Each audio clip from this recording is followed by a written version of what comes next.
In 2019, 2020 and 2021, there was a slate of new launches after the huge Enbloc wave, and many developers also bidding for government land sales. As we are gearing towards a new year in 2024, I'm going to rank the top 24 launches in the last 3 to 4 years.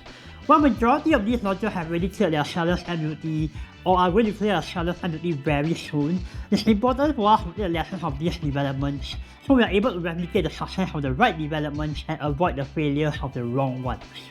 While there are still many upcoming launches in 2024, I think it's important for us to really all take a step back and understand why some of these launches make money and others don't. Although this list is primarily based on the performance of the development in terms of profit margins, I also took into account other variable factors like location of the development, density of the development, and also design of the development.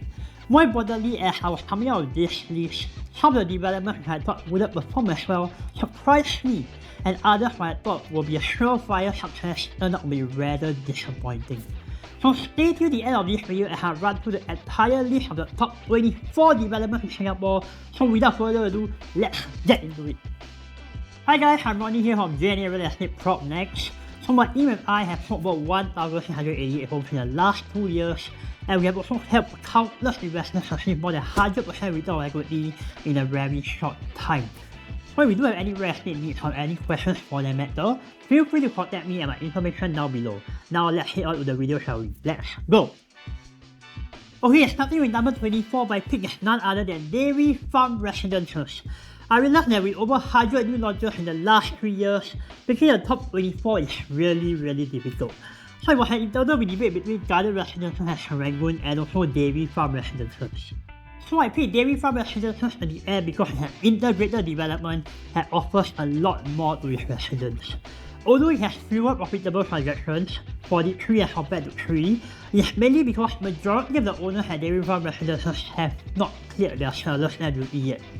Having the first mover advantage in the upcoming DAV Farm lots will help to further stretch profits even down the years as the area develops. Besides, Affinity at Serangoon presents a much better buy than Garden Residences, with the average volume at profits more than double that of Garden Residences. At number 23, Avenue South Residences. One thing good about this development is a lot of the higher floor units can actually enjoy a pretty good unblocked sea view. But if you look at the profit margins, it's rather disappointing. To date, there are only 11 profitable transactions, with the 3 bedrooms only making $377k with a $2.2 million purchase price. So during 2020, with a $2.2 million budget, if you are looking for investment purchase, you will definitely get a better return on equity. And one reason why I feel AFR did not do as well was that if you look at the site plan, the development felt rather dense and entry price is also on the higher side. At number 22, I picked Margaret View. So to date, there's a total of 25 profitable transactions, with a 3 bedroom making over $450k. So situated near the MRT and a private enclave, it attracts home buyers who want a mix of privacy and convenience. But even with the 25 profitable transactions to date, it is pretty healthy considering that it has only 309 units. With the newly MOP BTO at Skyview and upcoming Sky Residences at Dawson, I believe that this development still has quite a bit of runway for profits in the near future. But one thing I do not like about this is that this development is one of the scenarios where development MCL actually reduces prices midway post-launch due to the COVID-19 pandemic. For example, a buyer who bought Unit 1808 bought the 4 bedroom in 2018 for $2.146 million, only to see his level 19 neighbor paying $2.094 million 2 years later. At number 21, my pick is none other than Kent Ridgeview Residences.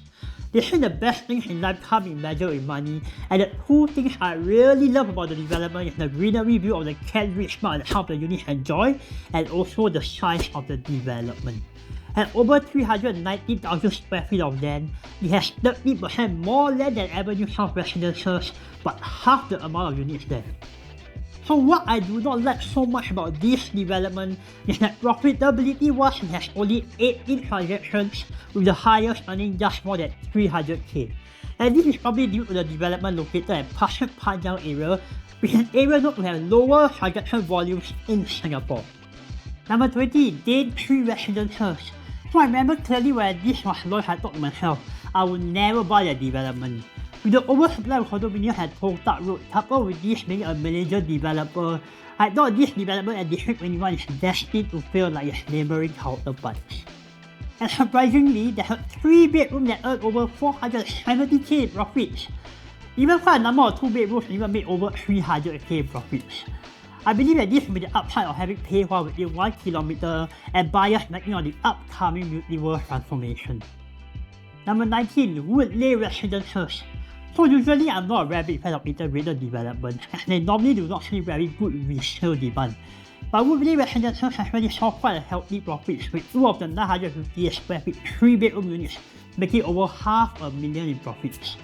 Although there are only a total of 15 profitable transactions, but Bidadari development is currently still premature, with the first BTOs in the area, Alcaf Oasis and Alcaf Lakeview, only reaching its MOP status in just 2 years' time. So I believe that this development will continue to profit a lot more in the years to come as the whole entire estate develops. So one thing I do not like about this development is the relatively limited facilities, and also the developer reduced prices midway through the sale. So for example, a 13th floor unit, a 1079 square feet 3-bedroom, unit number 1352 was sold for $2.5 million in June 2019. Only losing its level 10 neighbor by at a 116k discount 2 years later. Number 18. Fortis at Bukit Timah. To think that just 2 years ago, one could buy a freehold development at District 21 at just $1,800 to $1,900 per square feet. Today you can only buy the other at Teck Whye. Looking at the caveats, right, I saw one buyer who bought a 3-bedroom on launch day already making 431k in profits. So having profitable transactions before the TOP is usually a very good sign, and I believe that buyers of this development should be very happy with themselves today. So the only downside of the Fortis that I don't really like is the oversupply of developments at Total Road. So it's condo after condo, and looking at the site plan, although the land is relatively huge, it is also very dense. So not much of the land is used for landscaping and facilities as I would have liked. Alright, number 17, Claiborne. So this development may come to a surprise for you guys, but ever since MCL land won the bid of the neighbouring piece at $1,250 per square feet per plot ratio, the selling price of $1,650 per square feet of Claiborne seems like a big bargain. But with a 4-bedroom BTO at Clementi already hitting $1 million mark, getting a 3-bedroom at $1.85 million in December 2020 seems like an absolute steal. With Park Clementi all costing over $2,000 per square feet, I believe that owners will see a very healthy profit margin in the upcoming year. So the only thing I do not like about this development is the location isn't nearest to the MRT, and also there will be multiple condos along the Clementi Avenue 1 stretch, which may stifle competition down the road. Number 16, Enbloc. I really cannot imagine, right, just a short 2 years ago in 2021, one who actually buy Enbloc, a freehold District 15 creme de la creme property at just $2,300 per square feet. Today, with the lack of the continuum and even 99 that Bushu Grand asking for $2,600 to $2,800 per square feet, Enbloc seems like the biggest market buy of 2021 and 2022. With prime District 15 freehold property at that price, I wonder why this development did not have a bigger hype. So the only reason why I did not rank Enbloc higher is that it has currently only 11 profitable transactions at the moment, but once the buyers of 2021 and 2022 clear their sellers MUT, we can expect to see bigger profit margins coming in as they enter at a better entry price compared to the 2019 and 2020 wave of buyers. Also, this development is also on a more atas side, so this may not be attainable for the mass market buyer. I believe as a buyer, if you missed out Enbloc in 2021 and 2022, I'm really very sorry because you won't see an opportunity like that in District 15 in the near distant future. But congratulations to all buyers who actually bought it. Premium development by a premium developer at a premium location at a superb premium price. Number 15, Penrose. So I remember during the launch of this development, there are actually quite a number of agents who bought the units for their own investment.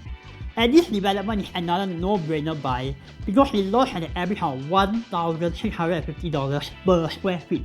And not only that, right, during that time, the neighboring development, Sims Urban Oasis, a resale development, is also transacting around the same price. So sometimes I wonder, why people just don't take free money? With just a 5-minute walk to Aljunied MRT station at price below $1,700 per square feet at launch, it's not surprising to see that 3 out of the 4 profitable transactions today are all over 400k in profits. In 2024, I believe that this development will continue to see more and more profits. So the only downside of this development is that it has a multi-story car park instead of an underground one. And a lot of the units will also be facing the highway noise and dust as well. So number 14, Affinity at Serangoon. Honestly, this development is quite a disappointment. As with over 1,000 units, I would really expect this development to fare a lot better. So the lesson we can learn from here is that not all mega developments are actually built the same. So looking at the profit margins, the most profitable transaction is only slightly above 430k, and although it's a good figure, it's a far cry from its mass market competitors like Florence, Riverfront and Treasure and Tampines. And this is mainly because of the density of the development. You know that Affinity at Serangoon is not considered as condominium but actually is given an apartment status? But good thing is at least it's still better than Garden Residences lah. And got the Cross Island also coming up, so that's a bit of a saving grace. Okay, number 13 is a pretty odd one, and that's none other than the Link at Beauty World. So I remember in 2020, the Link actually sold 115 out of its 120 units on launch day, and I laughed to myself. I thought, what crazy all these people actually buy over $2,000 per square feet, and this is also a boutique development So while there's only one profitable development so far, buying in at $2,000 per square feet, a freehold development at the heart of Beauty World seems like a very decent bargain today. Considering that the Reserve Residential is already selling an average of $2,400 per square feet, I feel that owning a unit at the development in the Link will really benefit the owners in the upcoming years as the Beauty World transformation takes place. So this is what I believe will happen. Transactions will be few and far between due to its boutique and freehold nature, but I believe that price will be astronomically high and profits will be also very high in the future. Alright, so till now we have run through 12 of the top 24 new launches in Singapore, and this concludes the first part of this video. So one of the main learning points we can take from this first part is that not all mega developments are made equal, as in the case of Affinity at Serangoon. Although the development has over 1,000 units, the development did not perform as well as the whole entire development is simply too dense.